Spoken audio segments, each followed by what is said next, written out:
So we learned about Paul Cezanne and how he would look at a still life, a group of non-moving objects that he wanted to paint. And he did like to paint fruit and then everyday scenes of things that he enjoyed looking at, places and people. And he had an impressionist style. So getting back to our bowl of fruit painting, you have chosen your colors for each one of your fruit, and you even chose a big paintbrush to paint the background and the table that the fruit was sitting on. And so now we're going to add some details like highlights and shadows. So you can pick up your paintbrush and just brush it gently on the edge of the cup.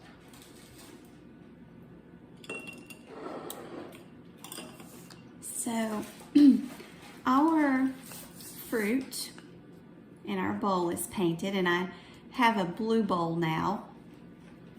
And just a little secret, I painted a picture on both sides of my paper, which I sometimes do when I am demonstrating techniques with students.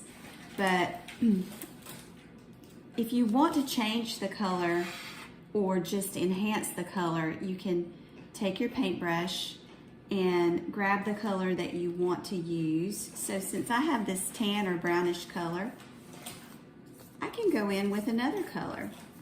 And with that being a dry layer, I can just kind of blend in a different way than you blend wet paint. So I'm blending wet into dry. And watercolors are transparent, so if you let some of the old color show through, it just makes your picture have more depth and more interest. Speaking of letting some of the color show through, if you do that, sometimes you can create different areas of highlights. So, for example, I can see some of the color showing through, and I like that. But if I want to enhance a highlight, I can take a bright color like either white or yellow. And I don't have white watercolor with me right now, so I'm going to use yellow. And I'm just going to put a bright yellow highlight where I would like for the light to strike my bowl. So maybe a couple of places. And you know when you mix yellow with blue, what color do you get? Green, that's right. So I'm going to do that little foot of my bowl because I'm liking the blue. I'm a blue person. What's your favorite color? I like cool and warm colors, but blue is one of my favorites. To add highlights to my fruit, same thing. You want a clean paintbrush, so if you've been using blue or any other darker color, rinse your paintbrush. Remember to keep your bristles in good shape. They should always look nice like this. They shouldn't be fanned out. If it's not a fan brush, they should come together and look nice and neat. So I'm going to take this bright yellow and I'm going to go in and create a highlight. Now it won't show up that well unless you let that dry. You could use white if you have white. And these fruit are kind of flat right now, but I'm going to add a little more color. Like on this orange fruit, I'm going to add in another layer of bright orange. And same thing with my lemon or my yellow one.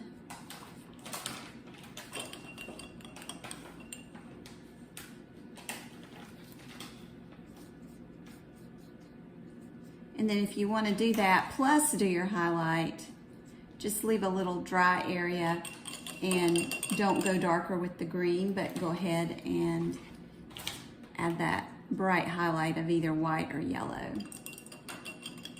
So the highlight, of course, is where the light strikes the rounded fruit. The opposite of a highlight would be a shadow.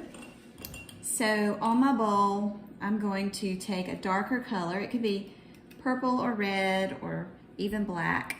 And I'm gonna go to the bottom of my bowl where the light isn't as likely to strike it. It would be more likely to strike with a light on the top of the bowl, but at the bottom of the bowl, I'm gonna make it have a shadow. And again, the shadow can be any color. Black could be a little bit harsh if you're using a lot of light colors, but of course you could use black. It will just take over the color, so be careful about that. But it's gonna be darker near the bottom. So I blended purple and blue, and you can see that darker hue. And then a cast shadow, so this is the object shadow because it's on the bowl or the object. To create a cast shadow, I have a red table, so I am going to go back into red first, and I'm gonna create a darker area. I'm gonna do two colors actually, but I'm gonna start with red, and I'm going to just let that fade out at the base of my bowl on my table. So this could be my shadow as it is, because the darker area shows where the bowl is casting a shadow on there. You can even see the shadow of my hand, the cast shadow of my hand, and it's not dark black, but it's just darker. You know, it's a darker color. So if you can see that shadow of my hand, that gives you an idea of what I'm trying to create with the fruit bowl. The object shadow should be in the similar shape of the object. But I could take another color. I like to experiment. So I know that green and red neutralize each other. So I could put a little green in there, or if that isn't my cup of tea, then I could go to a little bit of black, but be careful with the black, and just kind of just brush a little black in there to darken up that red for the shadow area. Okay, so I'm liking it so far, but I think I want my table to be a bright red away from the shadow area.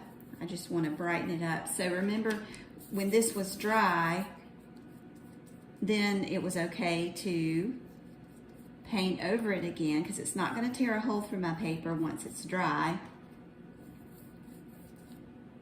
And if your paint needs to get activated again, just add a little more water. Okay, but I want my shadow to be the darkest part on the table, so I'm going to keep the red pretty pure here. Maybe even go in with a little bit of orange in certain areas just for variety. It's totally up to the artist how you want to blend your colors, but be sure when you're using watercolors that you blend your colors on your paper. You don't want to blend it into your paints, because you want to keep these just as pure or true to color as you can.